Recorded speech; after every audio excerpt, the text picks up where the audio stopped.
Ladies and gentlemen, direct from the Universal Broadcasting Network, located at the historic Sunset Gower Studios in Hollywood, and locations across the country and beyond. This is Showbiz Nation Live with Michael Roberts. Your weekly look behind the curtain featuring the latest news, reviews, interviews, and performances with the artists that shape the magnificent world of the performing arts. I'm your announcer, David Friend. And now, curtain up, put your hands together. Here is the host of Showbiz Nation Live, Michael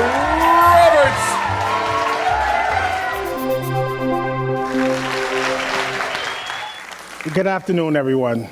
As you were told, I'm Charles A. Archer, and I'm so excited to be here for the TED Ocala Idea Share. I believe that TED understands that when you put great people into a room, amazing conversations can happen.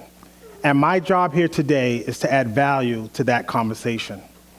So let's start. You want to start your own business.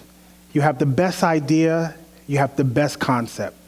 You have the best business model, and you also have the best strategic plan. You have great relationships, and you even have investors, which don't come that often. And on top of that, you're starting this business with your best friend. Sounds like a great idea? Okay, maybe not. It could turn out to be the worst idea ever. Who in the audience has ever experienced a moment in their lives where something happened that forever changed the course of their career? Thank you by your hands. I'm glad to know that I'm not alone. Like many of you, I like to travel. Over the years, I've had the opportunity to travel to most continents, many countries, and even more cities. But there was one flight in particular that made a significant difference in my life that transformed it forever. It all started on an American Airlines flight in 1995. I was traveling with a friend and read an advertisement entitled, "Do you want to start your own business?" My friend and I talked about it a little bit and asked ourselves, what might we do in the world to make a difference in the lives of others? We had already been working at a human service organization with the intellectually and developmentally disabled and agreed that our communities in Brooklyn, New York were severely underserved in meeting the needs of people with disabilities, especially when those disabled persons were persons of color. So right there on that plane, without wasting any time, I completed the short application, we chose a name for our new organization, and we identified our new mission. That application was mailed when we landed at John F. Kennedy Airport in New York. I was excited about the opportunity to start my own business and to do some meaningful work in the world. But I was especially excited to work closely with my dear friend and our business partner. Even though he was 10 years older, our families were intertwined. I'm 22 years old, and I've known him my entire life, and we shared a common belief and interest in faith, family, education, career, and being of service. Within months, we were already servicing people in our own communities. We were off to a terrific start, and apparently we were correct. There was a huge need for support services in under-accessed and underserved communities throughout New York City. Today, that nonprofit that we started 20 years ago is now known as the Thrive Network. We provide programs and services to over 1,200 individuals and their families and employ over 600 people throughout New York City. For the first 7 years of this new enterprise, I served as Director of Operations, and my co-founder served as the Executive Director. We were enhancing the quality of life of people with disabilities, giving them an opportunity to live with dignity, respect, and independence. We were employing more and more people, rapidly developing programs, and influencing the community in ways we had never anticipated. Despite this hectic schedule, things were very positive. I worked tirelessly during the day and went to Brooklyn Law School at night. From Brooklyn Law School, upon graduation in 2001, I decided to leave the organization I founded to become a Kings County Assistant District Attorney. Anybody watch Law and Order? Okay. From there, I left that job a short while after to become a lobbyist for the disabled community and the nonprofits that support them. But little did I know that I will soon be faced with a decision that would force me to choose between my friendship and the business my friend and I had started. It was a predicament I would not wish for anyone. And then it happened. I'm on a train headed to Albany, New York for a meeting at the Capitol, and I get a call that the board has decided to change the leadership of the organization. In containing my shock and my disappointment, I also learned that I am now the one they recommended to replace my friend, a beloved executive and the leader of this organization, a leader who had experienced great success throughout his career in the small-knit communities of executives running not-for-profits in predominantly minority communities. Without all the facts to permit me to understand why he was asked to leave, I was guided by a simple principle. That principle being that I was convinced that we could not disappoint those who depend on us for these vital services. With the support of the board of directors, I was determined to meet this challenge and to be successful at doing so. So, with so much disappointment and regret, I asked myself, how would I lead an organization? What would Charles do in order to propel this organization forward? Would I have the necessary and required support in order to be successful? And ultimately, how would this affect my friendship? How would this affect my friendship? Is that even a question? Is being a good leader and being a good friend mutually exclusive, or can they coexist? We would hope so, but as you will hear soon, it did not. At first, I didn't give this question due consideration. I thought nothing could jeopardize so many years of love and friendship and laughter and fun, something that would make you feel like your friendship was solid. But all I could think about was that there were people who needed me to lead, and I was going to do everything in my power to ensure that the leadership was appropriate. But here's where my story is the least bit anecdotal. As you know, leadership transitions at the executive level occur frequently, actually more than we would like to admit. But when you add the complicating factor of friendship to the mix, they instantaneously become problematic. But I had to remember at the end of the day, this was a business and not a sensitivity group. So therefore, I had to treat the company and run it like it was a business.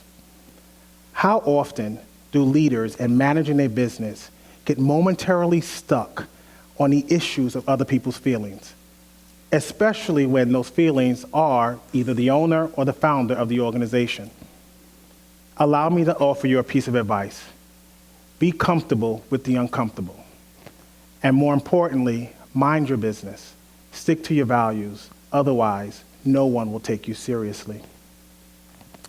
I had to make a choice, and I chose the betterment of the organization. In the time since being called to lead the organization, I've come to realize that my co-founder was the best friend I never knew. I knew that saying that and accepting that would be hard. It was harder to write just to prepare to come here. But it was the hardest thing knowing that for the first time today, I would say to you publicly that he was the best friend I never knew.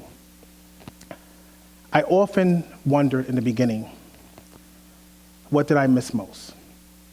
Did I miss my friend, or did I miss being naive about how these things really work? Imagine, within the first 12 months, you learn that your best friend, who you loved and respected, you cared for, you believed in, you looked up to, I'm the eldest of 8, so he played the big brother role, has now been accused of misappropriating funds and jeopardizing the future of the organization. Sometimes we miss the most valuable lessons. We consider so many clauses throughout business, but we seem to forget the most important clause, which is the friendship clause.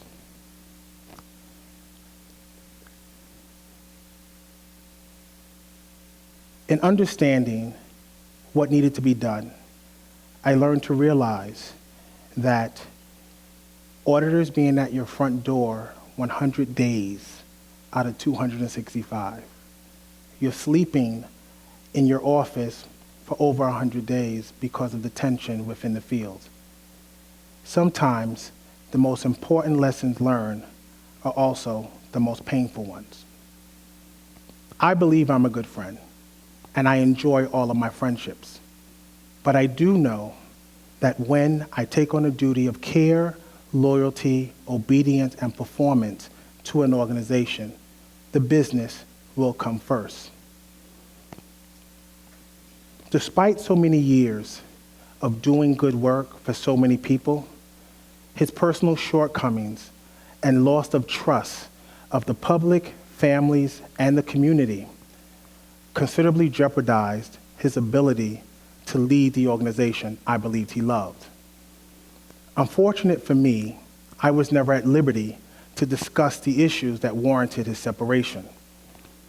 Whether my discretion or my silence was perceived as disloyal to him was and is beyond my control.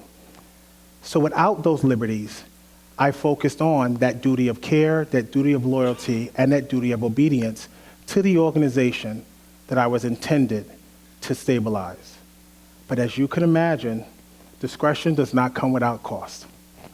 The perceived indifference cost me personal relationships with colleagues who were now in line to try to take us over.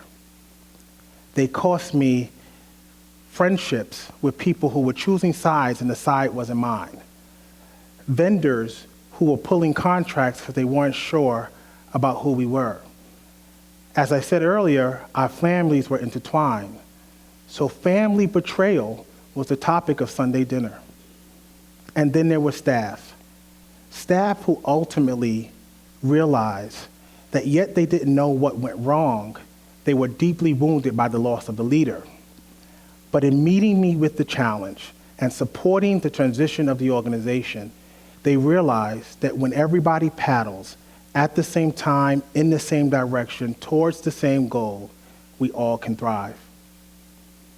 Like many of you, I've heard famous stories of terminated executives or separations, like Steve Jobs from Apple or Michael Ovitz from Disney. But I never contemplated what I would do when it was my friendship and or my business. As such, as we all do, I searched the internet for the most valuable lessons that I might have missed from both Apple and Disney. You may recall that in 1985, just 1 year after introducing the Macintosh PC, Steve Jobs was asked to leave Apple by the board of directors and the very CEO that he had handpicked but disagreed with about direction and culture. Jobs was forced out of the company that he built, and the board took the position that the well-being of the business always trumps the personal relationship of the founder.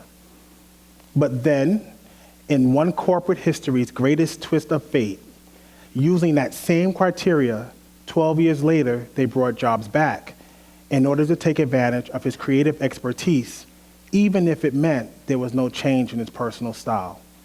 And as we know, the rest is history.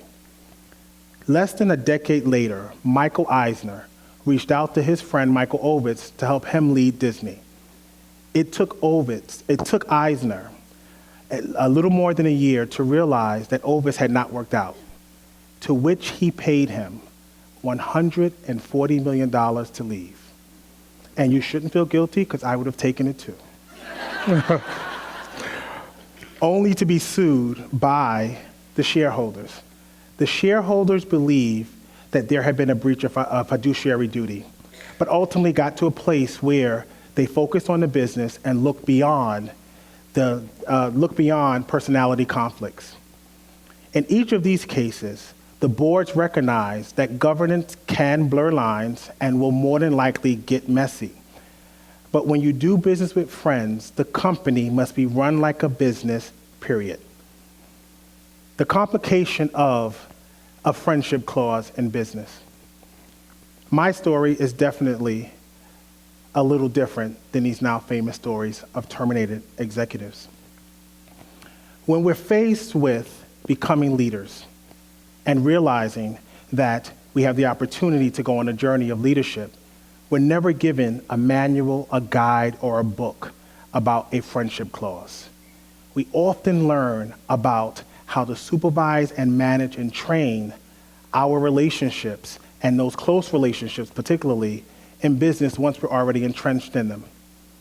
It is my limited belief that this is the case because a friendship clause is not a requirement for executive leadership. Executive leadership requires one thing, and that is for us to motivate people towards a vision and to build consensus through their participation. It is in these moments that we're guided on our journey towards better leadership. A journey that requires us to realize that at the end, we will become who we need to become in our organizations. The great, the challenged, and the indifferent. But we still reach a place by internalizing and accepting these leadership qualities. We can now apply them to our successes and even our failures in order to be more influential. So what advice could I leave you here with today? Focus on the purpose at hand. Remember your mission, your vision, and the values of your organization, and ask yourself, did you ultimately fulfill that purpose and promise? Second, understand that people matter. It is and will always be about the collective. It is never about you, one individual, or just the executive. Do the right thing. There are moments in our lives where we know we should be doing the right thing, and we don't. We always consider someone else's feelings. Do the right thing. Stop avoiding difficult conversations. Do not find ways up, through, or around things in order to accommodate a friendship at the expense of the collective. Get things done. Insignificant activities will bring insignificant results. You should be focusing on the things that will get you closer to your mission and your vision. If any of you are thinking, how could I make such a difficult decision? I didn't. I made an easy decision. I made an easy decision to do the right thing. There were people in need. There were staff who needed support. There were vendors. There was the public. There were funders and supporters. And then there was my conscience. And all of it was at stake, and all of it was at risk. I did the only thing that I could do for the betterment of the organization.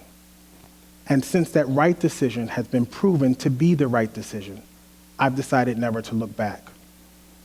So my final piece of advice to you is, lose a friend because there is no friendship clause in business. Thank you.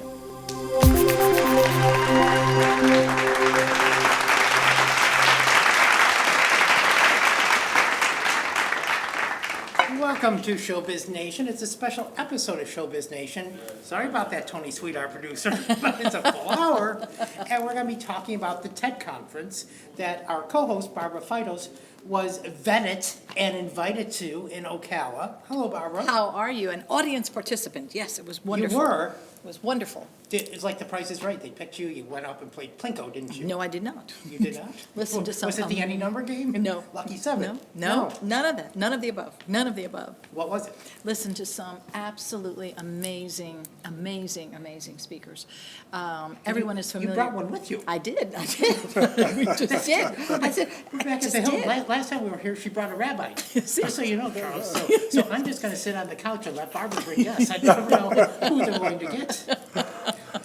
It's the amazing Charles Archer, Exactly right, from the Thrive Network. the Thrive Network. Well, welcome to you. Well, not welcome to you, but thank you for Well, having thank you. me. You can sing happy birthday, anything you want. Happy birthday. Is it your birthday? Absolutely not. How dare you not?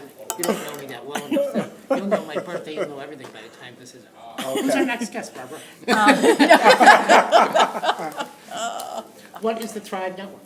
Well, the Thrive Network is a 501c community-based not-for-profit, primarily centered in Brooklyn, New York, where we service people with intellectually and developmental disabilities, seniors.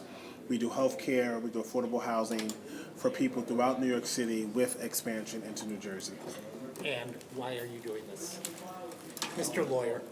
The one thing is that some of my colleagues often say that I'm a lawyer by practice, but I'm a social worker at heart. For me, it's really about how do I make a difference in the lives of others. I think that we can all go through life and literally get to a place where we've accumulated things. But at the end of my story, will life have made a difference in other people's lives? And through the Thrive Network, I'm able to, on a daily basis, influence the direction of what happens in people's lives. So what was that shift for you to go from a very successful prosecutor, as we talked about, to Thrive? It's interesting because I think for me, the shift is God. And the belief that, I was looking for a job in 96-ish and working in the field of disabilities and human services wind up fitting into my school schedule. But I was able to kind of, in so many words, I love the word thrive and what it means, but I was able to grow educationally parallel my positions in this field. So after being on a plane one day and seeing an advertisement that said, do you want to start your own business? What better business to start than something that I'm already doing and already passionate about? So that was the shift. And it came full circle. I became a lobbyist for the disabled communities and then came back to the organization and led it to where it is today. So what does Thrive mean? Thrive in general, I think, means that you're able to move from one place to another. You're able to move forward. You're able to progress. You're not stagnant. There's an advancement in it, and it means something different to everyone. Mm-hmm. And thriving doesn't necessarily mean big steps. For some people that we do services for the disabled, a small step could be the simple thing that they tied their shoes at least for 30 days. Exactly. But they thrive within their own space. Mm-hmm. So thrive is just a word that's unique to the individual, but I think it's a word that everyone can relate to. So it's equated more with self-esteem then, on your end, isn't it? Everything. It's, Wow. I think, but so when you think about it, everything is related to our self-esteem. Mm-hmm. How we dress is related to our self-esteem. Who we associate with, where we go, what we do. I wore a black suit and sneakers today because it is a reflection of who I am. So, and my own self-esteem and comfortability. So that's where we are. So we're going to pick up with a new question. Lord, it's a revival now, isn't it? So what does it take to get a 501c3 up and, quote-unquote, thriving? And Barbara was explaining, like during the TED conference, and by TED we don't mean the teddy bear either. That's, You Yeah. mean technology, entertainment, and design. Design, yes, Yes, design. That's it. That's the three. Wow. TED.com, Yeah, that's and it's it. all about ideas worth sharing, etc. That's right. What I think it takes, and I tried to touch on it a little bit in my talk, I think everything takes a decision. If I had to go from my religious background, you make a choice and a decision to follow your faith and to practice it. What's your background? I'm a Christian. I think. Never heard of them. You never heard of them? No. Oh, you're a heathen. No, I became Jewish with the rabbi the other day. Oh, really? You're just going with the wind. He's very I do. ecumenical. He's very Absolutely. ecumenical. Right. But I think what it takes is, and this is where I go back to the decision to go to law school or the decision to start the business. It becomes on what do you want and how bad do you want it. I meet people all the time and met some people today who talked about they want to start their own not-for-profits, etc. For me, making the decision is a part of it. but it's all of the activity that you take that support that decision is what anybody can do to start a not-for-profit. Because, most not-for-profits throughout the country, and predominantly even the Thrive Network, started out acknowledging that there was something missing. And it's not done by necessarily high-level people. For instance, Oprah, Bill Gates, Steve Jobs, Richard Branson, they started philanthropic foundations at the point where they had money. Money, that's right. The average not-for-profit starts way before they have a dollar. It starts on the idea, or it starts on a connection. There's something missing in my life, and I want to address it. And I think that it's a decision coupled with the action that gets people to the place where they can do it. So Barbara was telling me the story that you told at TED about your founding partner. Can you kind of touch on that? And really, how is that another shift, right? There's been a couple of shifts in your life. Of course. There's always shifts. There's going to be another one tonight. But really, because that was a founding partner that Barbara was telling me that the board, and we love our boards. Yes, we don't do. we? But boy, oh boy, sometimes they can really throw you, right? I think, everyone can throw you. I think, the one thing I've learned is if I am true to myself, and if I believe I'm doing the right thing, and if I know who Charles is, then anything that happens around Charles can't affect Charles unless Charles allows it. And, we started this company with great intentions, and we started this company, 2 years before I started law school, and I worked there throughout law school. So I have a real connection to this person who I've known my entire life. So I've known them, I'm 42, I've known them for 42 years.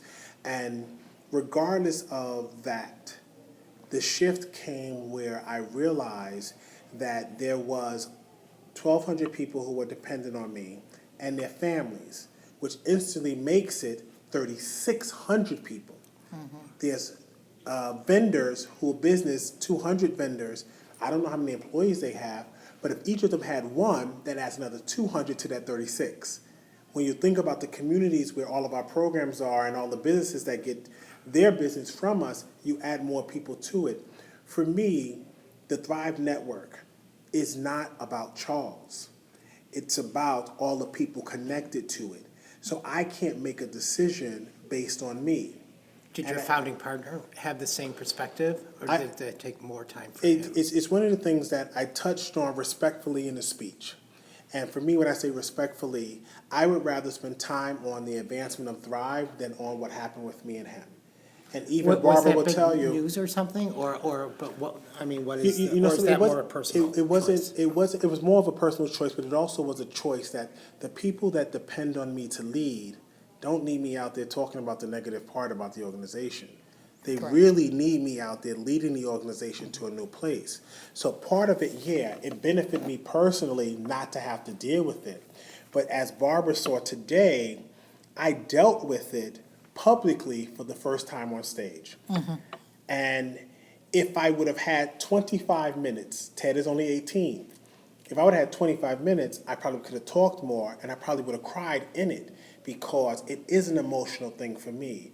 But Thrive is not about me. Thrive is about the people that are connected to this company, and that's where my heart really, really is. So has the mission of Thrive changed at all from its inception to now? Definitely. I think the culture has changed. I think when I talk about everybody paddles in my books and the fact that you have to be about the collective and not the individual, it came out of the transition.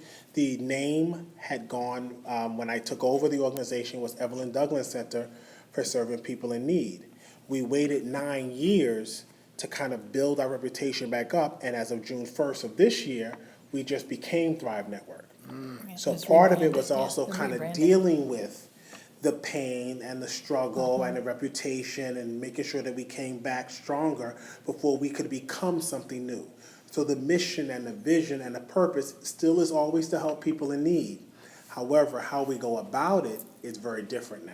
Since you've been doing this for so long, Charles, have you seen a change or a shift? I like this I like theme the of shift, shifting yeah, me too. On parenting and how parenting of the mentally ill has, because you've been doing it, what, 20 years since the Yeah. beginning? How has that shifted? I think what happens is you've seen more identification of disabilities early on than you might have done in the past. You've seen parents of a younger generation dealing with it and not accepting the diagnosis that are giving to them other than parents from 20 or 30 years ago. What you've seen is a different type of demand for support in how you deal with it. There is a downside to that is because the lack of knowledge on some of the new parents and the lack of some acceptance of some of the new parents can be problematic in how we deliver services. But part of our job as a not-for-profit is to also work with the parents and the siblings and the community and the rest of the family to get them to a place where, the one thing I think that, at Thrive, and it's the right appropriate word for us, is creating spaces where people can enhance their abilities from where they are. So when you think about disabilities, we all have some limitation in some way. You are extremely animated and handsome and gorgeous and all these other things. Everybody else can't be that. See, So at even the the same, rabbi didn't say that. The rabbi didn't even say that. but what I'm seeing is that I have consumers or people with disabilities who have held jobs for the last 12 years. The average citizen might not have had a job for 12 years these days. We have people that have gone from living in a program with 3 or 4 other people to living by themselves now. So for us, these are small steps or big steps for us. But it's really about, even from the perspective of the parenting aspect, some parents say, well, I want my child to live with 3 other people so that I know he has some security. That's not what he wants. He might want to get to a place of he wants to live by himself. So parenting and dealing with the desires of people with disabilities has definitely changed. Right. Has political correctness, I want to word this right to get my point across, because we're talking about this with the rabbi, and it's been like all of the news, just about, especially Trump, like running, this whole notion of being politically correct. Has that idea and the way you can, at one point it was called being retarded. Yeah. Now has that impacted the charitable end of it and how you promote the network? I can talk about that from 2 perspectives. When I think about political correctness, I think about appropriateness. The N word is not appropriate. The F word for gay, lesbian, transgender is not appropriate. Right. It's not about being politically correct, because at some point we all want to be non-politically correct so that way we can make a point. It's about what's appropriate at the time. At some point, it was mentally retarded. Once the shift came and we known that we had to say people with disabilities or individuals, or we had to say participants or consumers, the inappropriateness of it is if you still use the word retarded. So it's almost about, now we're not calling blacks the N-word, or we're calling them African Americans. It's appropriate now. Right, and to that point though, Charles, so if it's generational, which a lot of it is correct, and there's no malice, so if somebody of that's 70 or 80 uses the word retarded or something like that, but they're still in the same hard place that somebody today that uses a more politically correct term, but as far as like even marketing or stuff like that, Really, how do you bridge the two so somebody doesn't say, oh, you just use that word, you can't become part of this? And I know it's from the right part, but how do you bridge that? And that's almost you tell them. I think the one thing is you tell them. I think the one thing is acknowledging, for me, I can't be a leader of an organization and allow everything to bother me. I have to be able to address it and confront it, as I talked about in the talk, is that it's okay. John, we don't use that word retarded anymore. If John pervasively continues to use retarded, then me and John might have some issues. But when someone makes an error or they don't know, and someone who's 70 or 80, they might not know. That's what I'm talking about. And if they don't know, you explain it to them and you say, it's not what we're doing now, we understand it's what it's been called. And originally when I wrote the talk, I originally wrote it from how it was in 1995 when we started the company, the R word was used. But after rereading it, I said, well, if I'm going to message something different, I got to take that word out because that's not what we use right now. It's not appropriate. You know, so it's one of those things where if I can confront, and I think, you know, when I think about my life and I think about who Charles is and will become, I represent the advancement of all the opportunities that I've had, all the support that I've had, all the people I've come in contact with disabilities, and I have to represent that all the time. So that means I have to confront those inappropriate political, you know, things. I think the one thing about politics, if we could talk about that for a second. That was going to be our next, yes. A topic that's really dear to my heart is, you know, when I think about Republicans, and I don't think all Republicans are bad, and I think in some of us, we all have Republican and Democratic values in us. It's all the ones that are pervasive and the ones that take the forefront. But when I think about Trump and being politically appropriate, he doesn't want to be, he doesn't need to be, and he's okay with that. And I think from my perspective, I'm okay with that because I know that he is who he wants to be in that moment. There's nothing fake about it. Exactly, and I can acknowledge that. And I think what happens is that if me and him were ever to meet and he was to be inappropriate or not politically correct with me, I would confront him. And I think that that's what we also have to be on the other side of a Trump in the philosophical terms. I have to match Trump's energy. So if his energy is being impolitical correct or unpolitically correct, then hey, I'm not going to go and be inappropriate with him, but I'm going to address him from the perspective where he understands. And when you're running for that office, he wants to do it. How many people up there, Charles, are having that much joy in doing it? You know, become president. it's funny. I don't think he wants to be president, and maybe I might not. I don't think he did norm. it first. I don't think he did it first. But I think you know what it is? I this think- movement came behind him. But you know something? I think that's what happens to all of us. When we get supporters who believe in us, we're stronger, we're bolder, we're bigger. I also believe is that he doesn't have the stamina and the wherewithal for what this job takes. I remember the first day. I don't know about that. You know why I say it is this. He's not diplomatic. And I don't care. He's not. No one can refer to anybody who wants to be president and question are they politically incorrect or correct. I agree. That should never have been a question. And the one thing is people will never say that about Hillary. They say a lot of things about Hillary. But the one thing about politically incorrect, Never.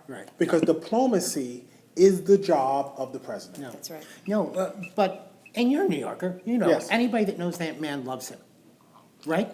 Anybody. I believe so. And he would give the shirt off his back. I believe so. For anybody. And he's been there for so long, and he's entrenched. And even when he came to Chicago to do the Trump building there, people loved him. So, I mean, it's just interesting to see what's going on. But yes, back to the whole political culture of our climate that in the end affects you. That affects you now. Say it again? It affects you now. Of the course. whole, you know. You think about the fact that the Democratic Party has been the party of social service, at least from my perspective, and believing that government can help people and bring people to a place. It appears that, and I don't have a lot of evidence on it, that the Republican Party is not social service based or human service appropriate, since we're using that word. I believe that they are when it affects them, and they're not when it doesn't affect them or their loved ones. But I do believe that the Democratic Party has to be more, forthright with saying, this is what we believe. This is why we believe it. And X. But even when I talk about in my book, Everybody Paddles, those that are being helped by social services also have their part in the game also. There isn't just a balance of that if you're willing and able or can work, that you don't. There are people who desperately need the support services of the Thrive Network and other social services, et cetera, veterans and seniors and other type of mental illness, et cetera. But when you have a percentage of the population who, in some ways, gets benefits from the government but are able to, in some way, be productive, then that's the balance where I can understand some of the comments from a Republican. Correct. because I do know and have seen, and throughout my life, I've witnessed, even as a prosecutor, people who have the ability to work, but are not working. Choose not to. And I don't think it's just the fact that they're not jobs. I do know that unemployment is an issue in the country, but it also the balance of Obama has employed more people than the last president. Something's going on here. Yeah. My God, it's at 5% now. So, And the funny thing is, I don't remember it ever being that low. I don't either. It's been a long time. I don't, and there are It's good been a jobs long coming time. now. Yeah. Right. Yeah. Good, Ms. Barber. Yeah. I want to go back. What was the impetus for you to send the application in to be a speaker here in Ocala? Barbara, over the years, I've learned to be very transparent with who I am and be honest at all times. And I've always felt I had something to say. Good. And I've always either written poems and stories that are at home. And I've always felt like at some point, I would love the world to hear my voice. And the things I've done in life and the successes and even the failures have really made me to a place where, I started writing books 3 years ago. And I was writing books because there was a message that through the Thrive Network and our transition, we really pulled together. And that story happened that I had to speak for the first time when I came back to the organization. And in the speech to all of the management staff, I saw a little whitewater raft in the left corner of a book. And in the corner of that book, I literally instantly, out of whatever came out, everybody paddles at the same time in the same direction towards the same goal. And that is a mantra when you think about your personal life, your professional life, your sports life, your radio life, the both of you. It has to be that if we agree and we agree together in the same direction, then life can be better. So when I looked at what shifted for me, it was a point that I'm now at a position, like most people who reach a certain plight in life, I can now add my voice in a constructive way to the discussion. And not that I couldn't at 16 or 21, but after becoming a lawyer and having a master's and doing Six Sigma and now working on a PhD, my knowledge base is better. Exactly. So I can talk differently about all the issues Exactly. than I might not have about 10 or 20 years ago. So. How does addiction fit into the mental illness paradigm? Paradigm. We deal primarily Paradigm. Paradigm is the word, yes. with... We'll get it together. Wow. Can we get some water here? Lord. Edit. It fits in from this perspective. We And with the Thrive Network. Yeah. At the Thrive Network, we primarily deal with people with intellectual and developmental disabilities. And in dealing with that, we really touch on mental illness. Addiction is addiction, which is different than a mental illness. So addiction doesn't necessarily... Interesting. Because it doesn't necessarily... Like, addiction doesn't necessarily mean drugs. No. People can be addicted. No. People can be addicted to high-risk activities. Right. People can be addicted to, social gatherings. People can be addicted to shopping, which is the big one. People can be addicted to gambling. Look at how he looks at me. When you're sharply dressed like you, every time I see you, you got, And you too. Well, gotta do what we gotta do. But, I think that, we look at addiction from only perspective of drug addicts. Addiction takes a lot of forms. And, you said you met with a rabbi. The rabbi would tell you. Oh, he wasn't an addict. He didn't say he was. In that respect. Right. But he would tell you that he comes in contact with a lot of different types of addiction. But sure. that goes back to the whole, the Republicans and Democrats now seem to want to change the justice system and the prison system and my God. So my dearest friend is a criminal defense lawyer in Chicago.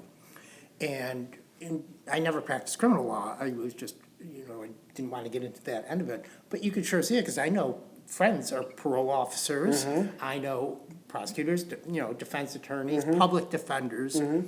And in Illinois proper, it's like they're taking all the halfway houses out, the rehabs. I mean, judges used to be able to sentence people to Drug treatment. Drug treatment. Exactly. There used to be actual prisons that had a drug treatment facility. But the issue wasn't that they were criminals. That's the issue right. was the There drugs. So. But they're gone. There's one, Gail said there's one halfway house left in the whole, out of, there were like 30, there's one.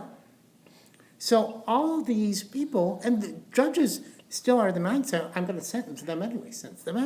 So they're going into main populations with, a first-degree murderer. What does that do? I mean, I think there's a lot of layers to it. And Mr. not having Prosecutor. done a lot of research to it, and obviously, Mr. Prosecutor. even though I've done some work as a prosecutor, I do also have done some work as a defense attorney, and I think that you understand both sides of it. But, when we look at the criminal justice system, it's not the West Wing for those who've done drug offenses, and it's the East Wing. So I think that when you find them in the same population, it's based on where the crime occurred, it's based on those things. And for one, I don't think it should be separated. I think you can deal with different crimes differently, which I think that that's what the Democrats and Republicans are proposing. But I think that the Black Lives Matter movement, that I believe is extremely important, not just because it's going to at least get people thinking differently. And that's the role that they're playing. And I think you have to acknowledge that. But I think that when you think about the justice system, it's about how do we balance that the laws are equally applied. And when you see, and someone as a prosecutor who knows a lot of good officers and believes that it's a tough job. I don't believe it's the toughest job. I don't believe a firefighter is the toughest job. Those jobs are important the same way my job is important and your job is important. And every job like that is a choice anyway. Absolutely. You don't want to do it. Absolutely. Don't do it. It's like leadership. We talked about this today. It's like leadership.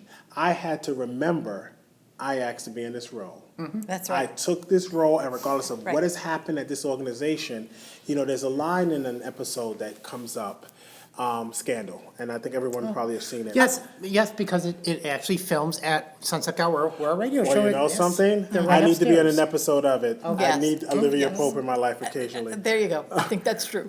We all need a little Pope in us. But there's a episode a couple weeks ago where the vice president is talking to the president, and the president says, well, this is what happened. I fell in love. And she leaned her head to the side, and he was looking for sympathy, etc. And she said, that's the job that you decided to take. You don't get to be like everybody else.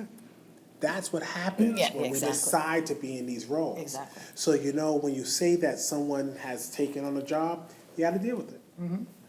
Yeah. And free will. Absolutely. Free will. Free will. Charles, if you had to describe one thing, what was your greatest takeaway from the TEDx experience here in Ocala? I think TEDx Ocala is on the brink of doing something really amazing here. I think it's going to take some time to get it where it needs to be, but I do believe they're on the brink of it. I enjoyed all the speakers, but there was Mr. Shami who really talked about conflict management and conflict resolution. And as a leader, there are days when it's pure conflict management, and then there are days where there's conflict resolution. Right. And understanding the balance between that inside Charles, inside Charles's life, and inside Charles's organization is the challenge. That sometimes I'm managing the voice inside of me, and then other times I need to find a resolution in order to acquire that voice. I think that was the biggest conflict. Everyone was great. Everyone had a message or an idea worth sharing. But for me, that's where I took it away from. Yeah. Having recently gone to Israel and been near the Gaza Strip, Right, yeah. you kind of understand why somebody like that understands That. conflict and resolution, et cetera. Yeah. What was that experience like? For me, it was spiritual to get to Bethlehem When and did you get to go? Jerusalem. When I was went this? in, I believe it was April, May of this year, This year? 2015. Wow. But I also got a chance to visit schools, go to Knesset, speak with politicians and other officials in different parties to go into, in so many ways, the zone of the conflict to some degree. I think what you realize that we live here, and yet we are faced with the Democrats and Republicans But when you think about the other side of the world, they're faced with other things that the Democrats and Republicans look small to.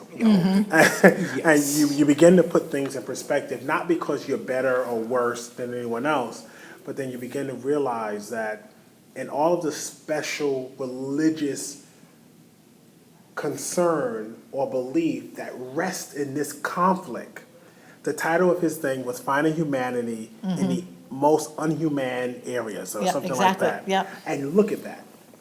So how is social media over there, Charles, as opposed to here, social media, like their Facebook? How would, because I was told, I haven't been over their property yet, but I've been told they use it in a different manner than we use it here. You know something, it's almost, for me, I would just expand on that for this way. I think that social media is used to put out content that we want to put out. Whoever the individual is, we're putting out what we want the world to know about us.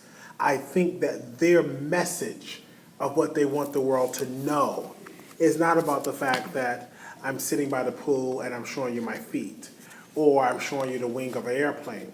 They want to show you, in my neighborhood, there is war, there is injustice, there is no peace. And that's how they use the tool differently, but that's what they want us to see, even though beautiful young ladies want us to see them in bikinis. Right. Isn't it good, wow, we're gonna go long here, Tony, so here we go. But I was watching, my dad's a World War II vet, 92 years old, I was telling you about him the other day.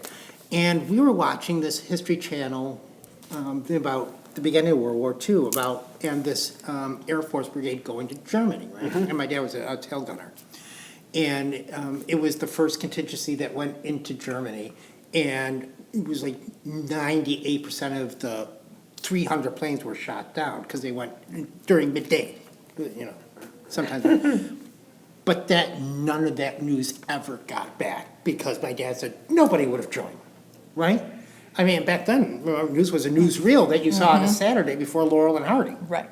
And you know something? Even in Brooklyn, New York, on Atlantic Avenue, by Flatbush Extension in downtown Brooklyn, there used to be a U.S. Army recruiter's office. It's now a gym. Because not that I don't think that there isn't a need for it or people are not, but what has happened is we're now exposed to more, so our decisions to do things are differently. And even back then, not that there wasn't educational opportunities for all, not everybody wanted education the same way people want it now. And I don't believe everybody wants it now. That's true. But there was a period of There's much more time need for where it now. people were saying, I want to go support my country, I want to go to work, I need to make money so I can bring back to my family, Right. et cetera. The whole family composition has changed.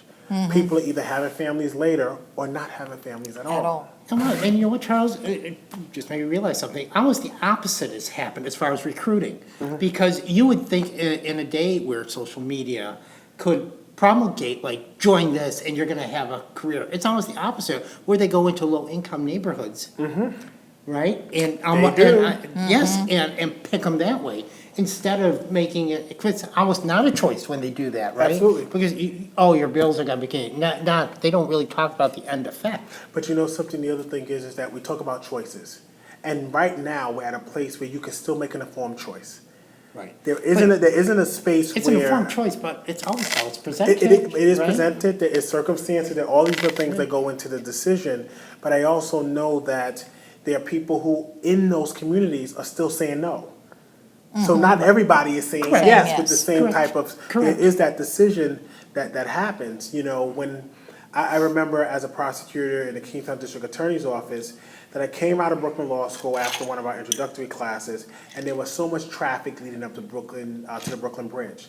We're like, what is going on here? We get up to the 20th floor of the DA's office, and we see the second plane go into the building from our window. And I will never forget the image, no matter how much I try, because there's a personal connection to it. But recruitment spiked after the incident. After the incident was gone, recruitment went down Right. because the emotional connection was gone. So people are not connected to war in the same way. They're connected to peace in the same way, but from the perspective of those who are there, let them do it. That's a whole other. It's a whole nother interview, hour, right? At least. How do people get in touch with you? Well, I'm on all social media outlets.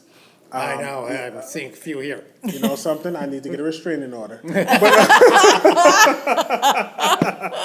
what the rabbi said too. I don't know. But it's I have Charles. to hold him in check. No That's problem. my job. I think he's great. I think you're both great. Thank you. It's Charles A. Archer on Twitter, Instagram, and Facebook. We're the Thrive Net on Twitter. We're the Thrive Network on Instagram. And there's the Charles A. Archer website, and there's the thrivenetwork.org website where, we just share what we're doing, and hopefully it connects with people, and we're really excited about who we are and what we're doing. Perfect. Well, let's end with a poem. He writes poetry. We're going to end with a poem. Look at this. This is the first time for everything. I see. Okay. When you think about what's important and what takes you from place to place, remember it's about the content of your voice and not necessarily about the position of your pace. There you go. Perfect. Thank you, Charles. That put me on the spot. Thank you. Wow. And that's why you're the leader. That poem right there. It's perfect. Thank you. Thank you very much. The curtain is now coming down on another episode of Showbiz Nation Live with Michael Roberts. Make sure to visit showbiznationlive.com and ubnradio.com for information on upcoming shows and to listen to past episodes. Thank you for tuning in, and please support your local theaters and arts organizations. I'm your announcer, David Friend. See you at a show.